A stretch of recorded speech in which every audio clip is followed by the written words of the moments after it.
Silent miscarriage বা missed abortion কি?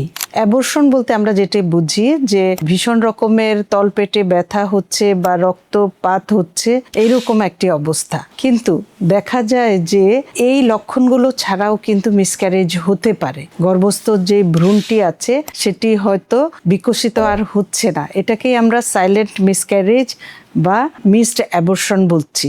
এই ক্ষেত্রে কি হয়? এই ক্ষেত্রে ভ্রূণটি ইউটেরাসের ভিতরে বিকশিত না হয়ে সেখানেই থেকে যায়, এবং এটি যেহেতু জরায়ু শরীর থেকে ওই সময়টাতে বের করে দিচ্ছে না, সেক্ষেত্রে মা কিন্তু কোনো সংকেত পাচ্ছেন না যে তার অলরেডি ভ্রূণটি বিকশিত আর হচ্ছেন না। তাহলে এই সমস্যা কেন হয়? দেখা যায় যে ম্যাক্সিমাম ক্ষেত্রে গর্ভস্থ ভ্রূণের যদি ক্রোমোজোমাল কোনো অ্যাবনর্মালিটি থাকে, সেই ক্ষেত্রেই এই মিসড অ্যাবর্শন বা সাইলেন্ট মিসক্যারেজ হয়।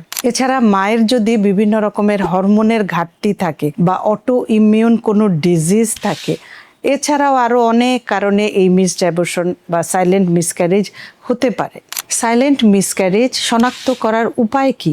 মা হয়তো খেয়াল করবেন যে তার হয়তো প্রেগনেন্সির শুরুতে কিছু সিমটম ছিল, যেমন শরীর খারাপ লাগা, খেতে না পারা, বমি বমি ভাব হওয়া, দুর্বলতা লাগা, কিন্তু এগুলো হঠাৎ করে তার কমে গেছে বা বন্ধ হয়ে গেছে। তাহলে কিন্তু তিনি বুঝতে পারবেন যে তাহলে কোনো একটা সমস্যা হয়েছে।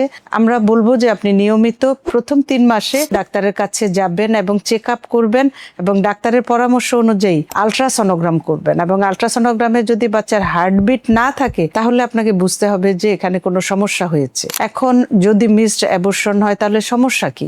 অনেক সময় দেখা যায় যে এই মৃত ভ্রূণটি যদি জরায়ুতে থেকে যায়, মায়ের বিভিন্ন রকমের ইনফেকশন হতে পারে, যেটা হয়তো পরবর্তী গর্ভধারণের ক্ষেত্রে একটা বাধা হয়ে দাঁড়াতে পারে। তাই আমরা বলবো যে আপনারা নিয়মিত ডাক্তারের চেক আপে আসবেন।